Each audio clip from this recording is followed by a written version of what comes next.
The dashboard clock read 11:37 p.m. as Governor Daniel Washington loosened his tie with one hand, steering his modest black Audi with the other. Not the flashy vehicle most would expect from the state's highest-ranking official, but Daniel wasn't most politicians. At 52, he worked too hard and too long to forget where he came from. Rain pattered against the windshield as Daniel replayed the day's events in his mind. Budget negotiations had dragged on for hours, followed by a heated debate about his proposed police reform bill. The opposition claimed it was too progressive, too demanding of law enforcement. Daniel smiled wryly. If only they understood how moderate his approach actually was. His phone buzzed with a text from his wife, Naomi, still awake. Save you dinner. 15 years in politics, and she still waited up. Daniel made a mental note to buy flowers tomorrow. Red and blue lights suddenly flashed in his rearview mirror. Daniel checked his speedometer, 5 under the limit. He hadn't changed lanes improperly or run any lights. With a deep sigh that came from experience rather than surprise, he pulled over to the shoulder. Officer Derek Winters sat in his patrol car, running the license plate before approaching the vehicle. Standard procedure. The system showed a 2020 Audi, registered to a Daniel Washington. No outstanding tickets, no criminal record. Winters frowned. This neighborhood was too upscale for someone who looked like the driver. He'd noticed the man's silhouette as he passed by. Definitely not the usual resident of this area. Probably some hotshot lawyer or doctor who thinks he owns the road, Winters muttered to himself, adjusting his belt as he stepped out of the cruiser. At 38, Winters had spent 15 years on the force, passed over twice for detective. He blamed department politics rather than his own record of civilian complaints. Daniel lowered his window and placed both hands visibly on the steering wheel, a habit ingrained since his teenage years. Before becoming governor, before Harvard Law, before everything, he was just another black man who understood the rules of survival.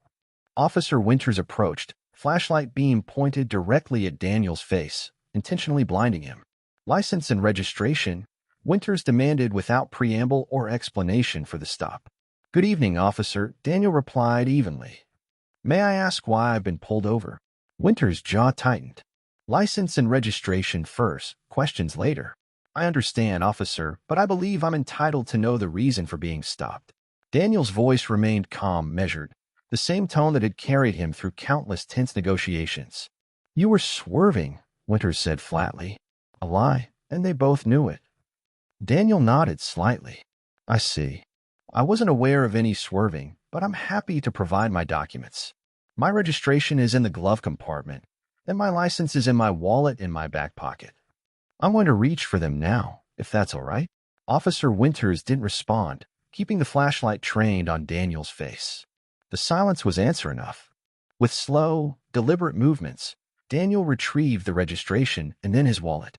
As he handed them over, he noticed Officer Winters' nameplate and badge number. Force of habit. Document everything.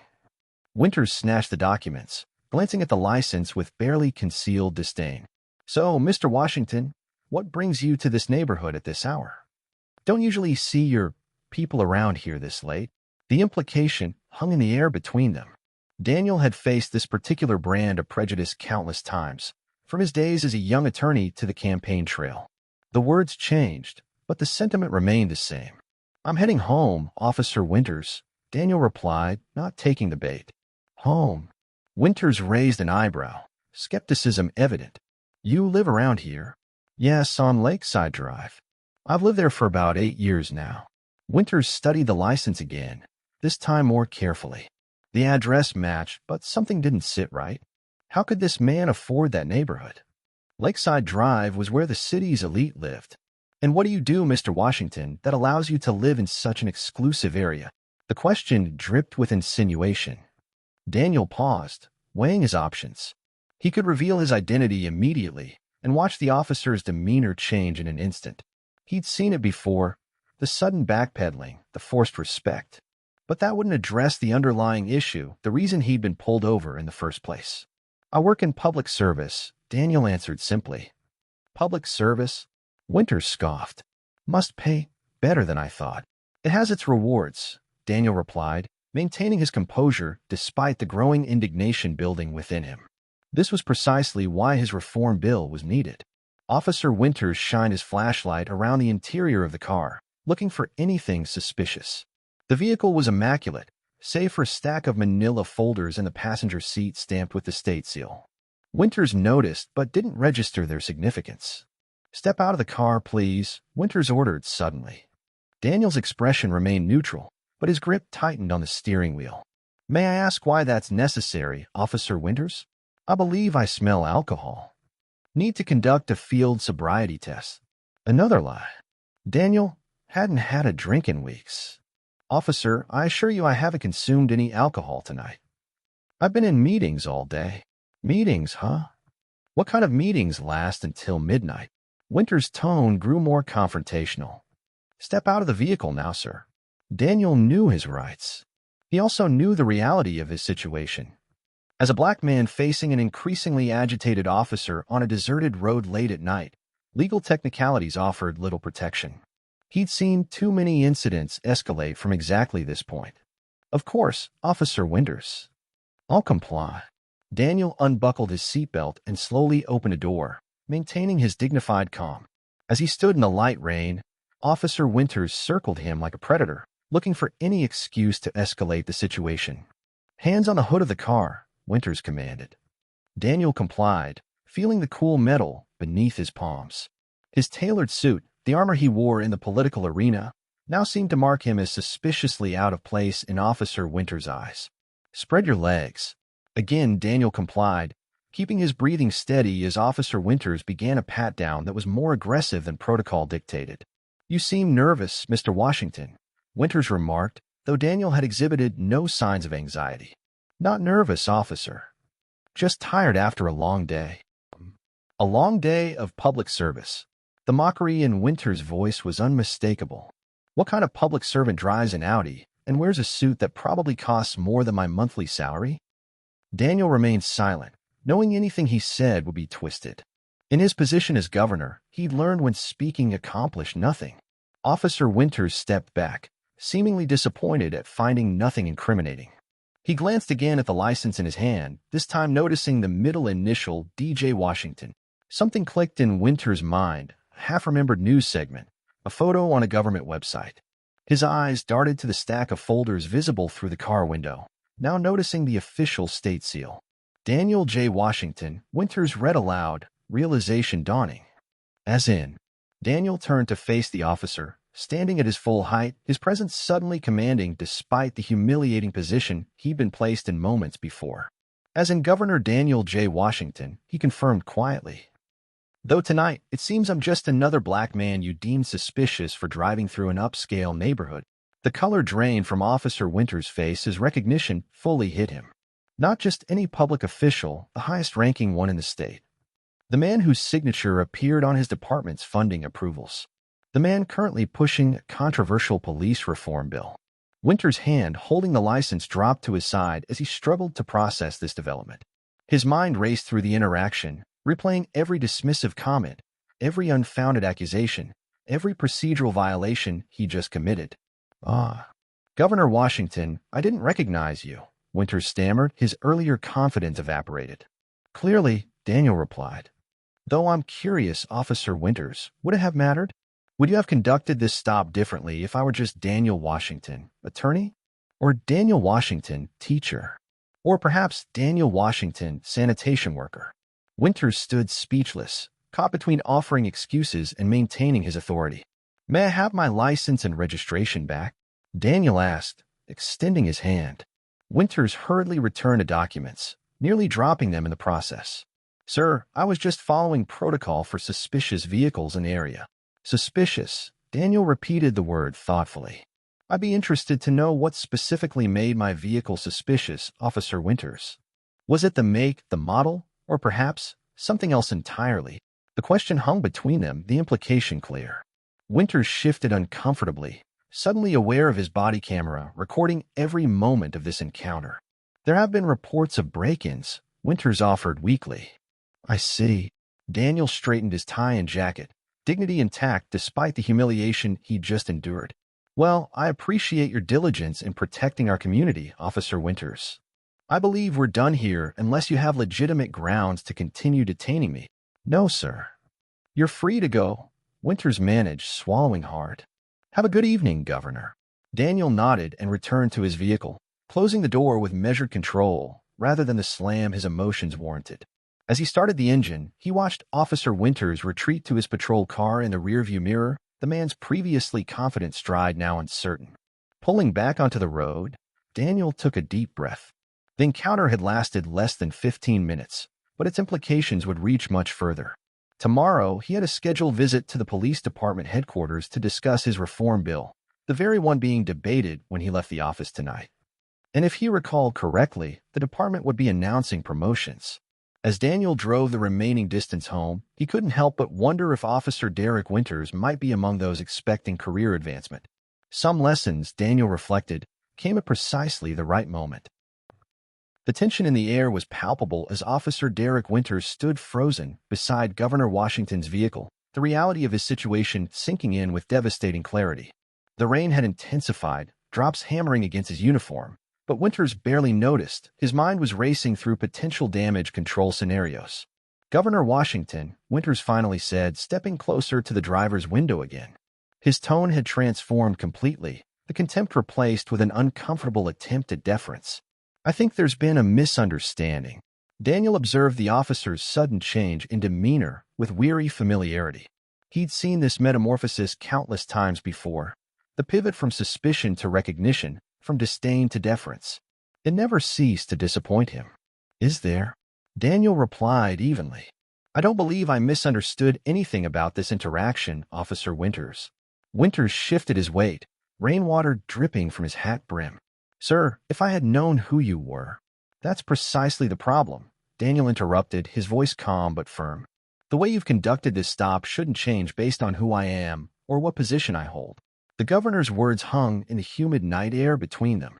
Officer Winters glanced nervously at his patrol car, as if seeking an escape route. With all due respect, Governor, I was just doing my job, Winters insisted, doubling down rather than acknowledging his behavior. This area has seen increased criminal activity, and I'm quite familiar with the crime statistics in every district of our state, Officer Winters, Daniel cut in, including this one. In fact, this neighborhood has seen a 17% decrease in criminal activity over the past quarter. Winters blinked, thrown off balance by the governor's command of these specific details.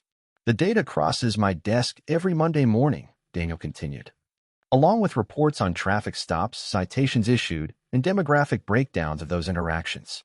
Interesting reading. Officer Winters swallowed hard, suddenly recalling the governor's reputation for having a photographic memory and an obsessive attention to detail, traits that had helped him rise from city council to the state's highest office. I was simply following protocol, Winters said defensively. Protocol requires probable cause for a traffic stop, Daniel responded. Protocol doesn't include fabricating claims about swerving or alcohol consumption. Protocol certainly doesn't include asking residents why they can afford to live in their own neighborhoods. Winters' face flushed, visible even in the dim light. Sir, if you feel you've been treated unfairly, there are proper channels for filing a complaint. I'm well aware of the channels, Daniel said, a hint of irony in his voice. In fact, I helped design the current complaint system during my time as Attorney General. Though I find it interesting that you immediately suggest I file a complaint rather than reflecting on the interaction we just had. Lightning flashed in the distance, briefly illuminating the scene, a black man in an expensive suit being lectured about proper channels by the very officer who had just profiled him. The absurdity wasn't lost on Daniel. Governor Washington, I apologize if my approach seemed overzealous, Winters said, struggling to find words that might salvage the situation. But you have to understand, officers like me are on the front lines every day. We make split-second decisions. Based on what, exactly? Daniel asked, his patience wearing thin. What split-second assessment led you to pull over a vehicle driving under the speed limit with no traffic violations? Winters fell silent, unable to provide a legitimate answer. Officer Winters, I'm currently spearheading a police reform bill that addresses precisely these types of encounters, Daniel said, his tone shifting to the measured cadence he used in legislative sessions. It's not about punishing officers. It's about creating systems that prevent these situations, that protect citizens and, frankly, protect officers from their worst instincts. Winters bristled at this. With all due respect, Governor, politicians don't understand what it's like on these streets. The dangers we face. I grew up 6 blocks from here, Officer Winters, Daniel interjected sharply. Before gentrification transformed this neighborhood. Before I could afford that house on Lakeside Drive. I understand these streets better than you might think. This revelation seemed to startle Winters. The governor, Harvard-educated, polished, powerful, had roots in this formerly working-class district. The cognitive dissonance was evident on the officer's face. The police reform bill includes increased funding for training, Daniel continued, his passion for the legislation evident. De-escalation techniques, community integration programs, mental health response teams. It also includes better pay for officers who complete advanced certification in these areas. Winters' expression shifted slightly. Better pay was something any officer could appreciate, regardless of their politics. The bill comes up for final committee review next week, Daniel added. I'd be interested to hear your department's perspective tomorrow. I believe I'm scheduled to visit your precinct at 10 a.m. The color drained from Winters' face as realization dawned. Tomorrow? Yes, to discuss the reform initiatives with Chief Reynolds and the command staff, Daniel confirmed. I believe there's also a promotion ceremony scheduled. Officer Winters swallowed hard. The promotion list. After 15 years, his name was finally on it. The detective shield he'd coveted for a decade was within reach. And now the governor he just harassed will be attending the ceremony. Ah, I didn't realize you'd be attending the ceremony, sir. Winters managed, his voice suddenly hoarse. Last-minute addition to my schedule, Daniel explained. Chief Reynolds was quite insistent that I be there to recognize the department's achievements. Building community trust goes both ways, after all. The irony of this statement hung heavily between them. Community trust, the very thing this traffic stop had undermined. A car drove past, its headlights momentarily illuminating the interior of Daniel's vehicle.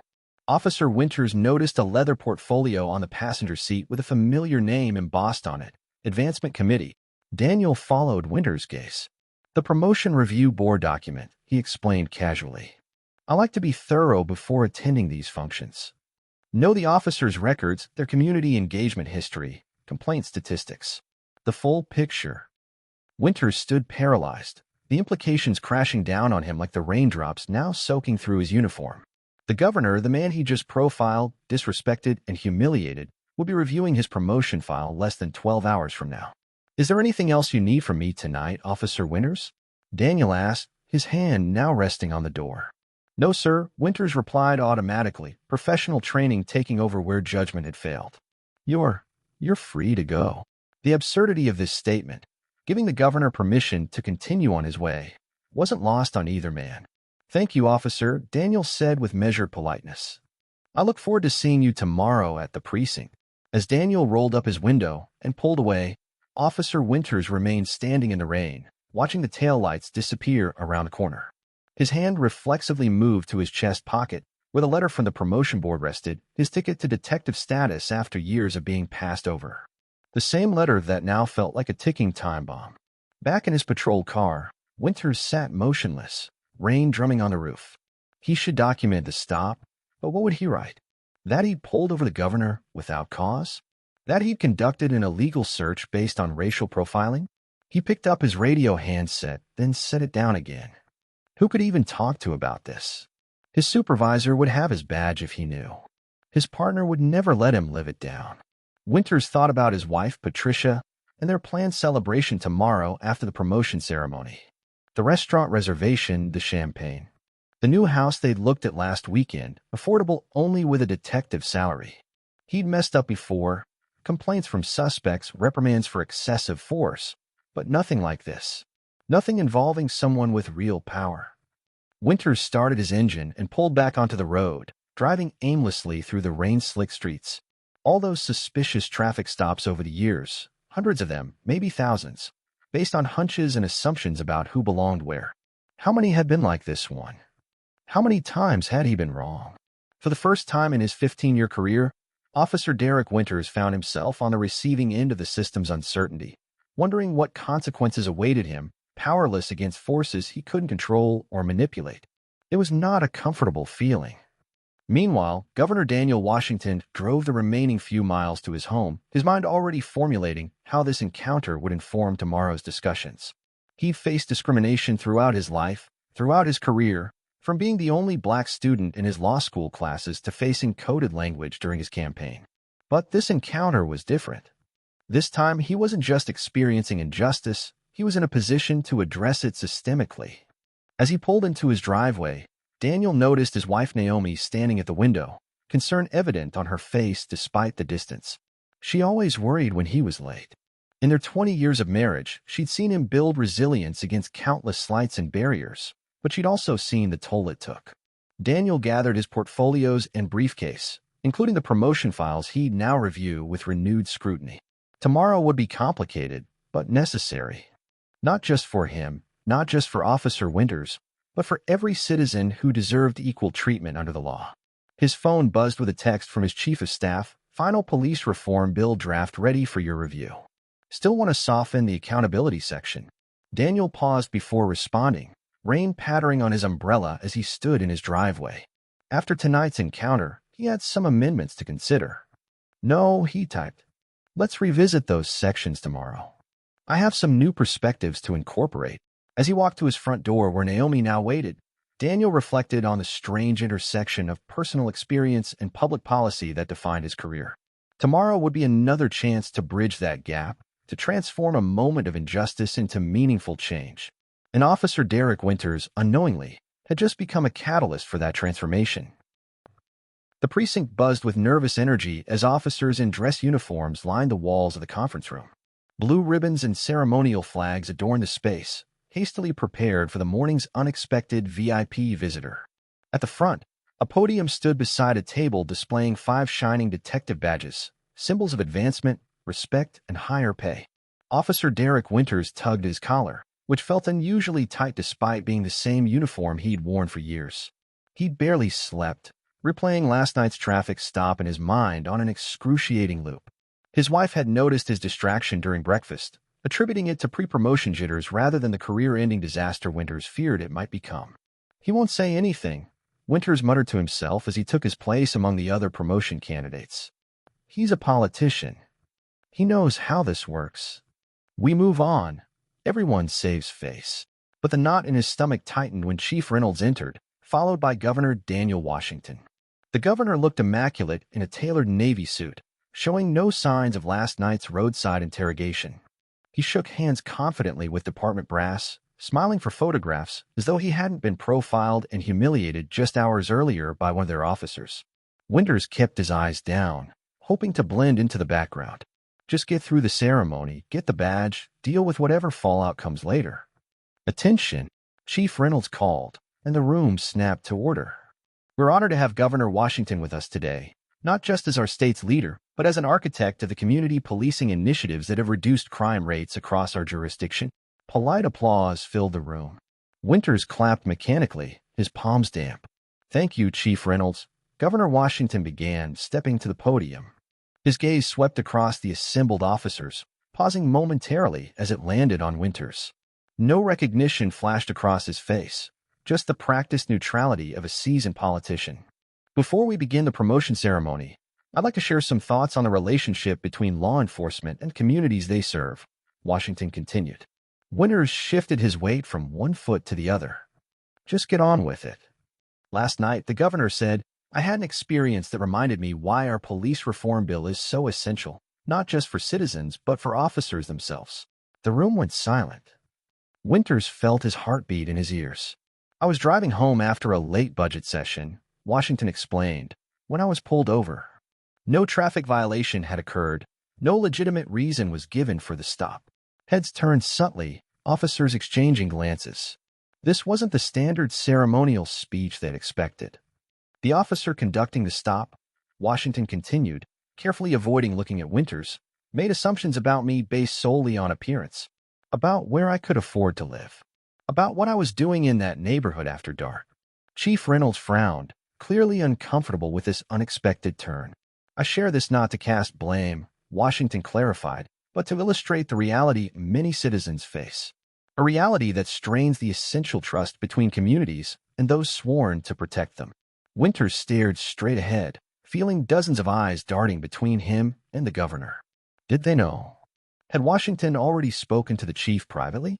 Our reform bill creates accountability without vilification, Washington continued. It provides officers with better training, better resources, and yes, better pay for those who exemplify the highest standards of service. The governor picked up one of the detective badges from the table, studying it thoughtfully. Today, we recognize officers who are advancing to detective status. This promotion comes with greater responsibility, not just to solve crimes, but to strengthen the bonds of trust that make prevention possible. Chief Reynolds stepped forward. Governor Washington has graciously agreed to present the badges to our promotes today. First up, Officer Thomas Bryant. The first officer approached, beaming with pride as the governor pinned the badge to his chest. Officer Alicia Ramirez. Another pinning, another handshake, another photo. Officer Derek Winters. The room seemed to tilt as Winters stepped forward. This was it, the moment of public reckoning or miraculous reprieve.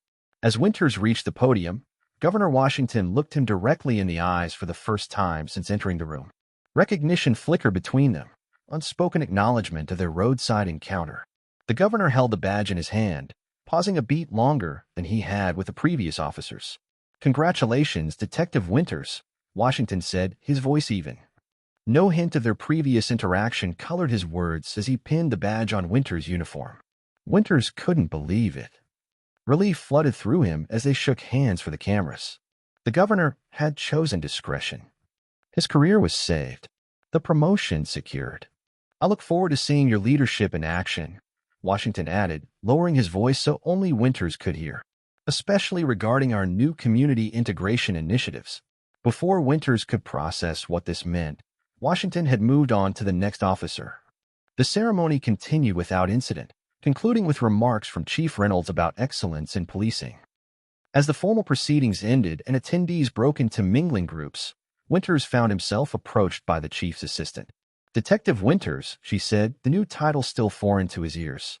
"The governor would like a word with you in the chief's office." Privately, the momentary relief evaporated instantly. Of course, it couldn't be that simple. Inside the chief's office, Governor Washington stood looking out the window, hands clasped behind his back. He turned as Winters entered, gesturing to a chair. "Please sit, Detective." Winters remained standing. "Governor, about last night?" Washington raised a hand. "I didn't mention your name during the ceremony for a reason, Detective Winters. Public humiliation serves no constructive purpose." "I appreciate that, sir," Winters said cautiously.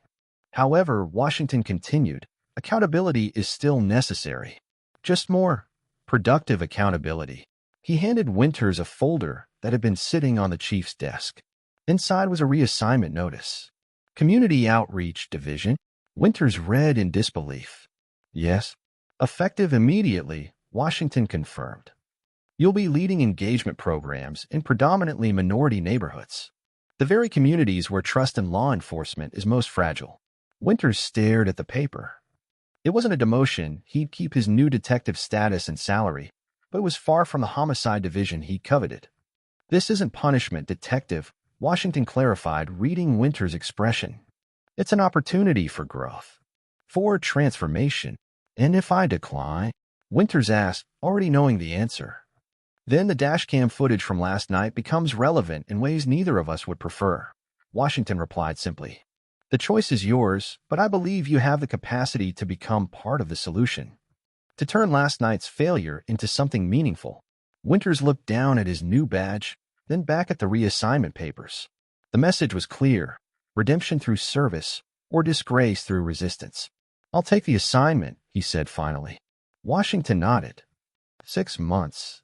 "Show me what you can do when you see community members as people first, suspect second." As Winters turned to leave, Washington added, "We're not so different, Detective. We both had to overcome people's assumptions to reach our positions. The difference is, I never had the power to pull someone over for driving while white." The words landed with precision, leaving Winters without reply. Later that evening, as the precinct emptied, Chief Reynolds found Winters staring at his new assignment details. "Heard you're heading to community outreach," the chief remarked, leaning against the doorframe. "Governor's special request." "You know what happened," Winters said. It wasn't a question. Reynolds nodded. "Dashcam footage crossed my desk this morning. You're lucky he's more interested in reform than revenge." "Lucky," Winters repeated hollowly. Damn right, Lucky, Reynolds said sharply. 20 years ago, you'd be clearing out your locker. Instead, you've got a detective badge and a chance to actually make a difference. Winters looked up, surprised by the chief's tone. Don't waste it, Reynolds advised. Washington's reform bill is coming whether we like it or not. Officers like you can either lead the change or get left behind.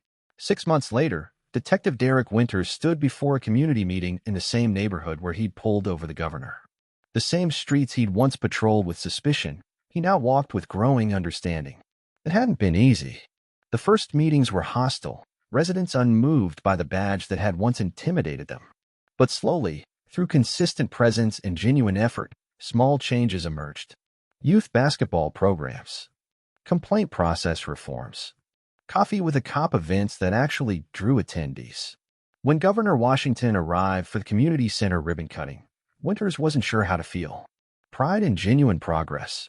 Shame for needing such a harsh wake-up call? Detective Winters, Washington greeted him, extending a hand. I've been reading your monthly reports. Impressive work. Thank you, Governor. It's been educational. Washington smiled. Enough so that I'd like you to join our Police Reform Advisory Board. We need voices from within the department who understand both perspectives now. As they shook hands, Winters realized the governor hadn't just changed his assignment, he'd changed his trajectory. What began as karmic justice had transformed into something neither man had anticipated, authentic growth. Sometimes, Winters reflected, the most powerful lessons come disguised as our worst mistakes.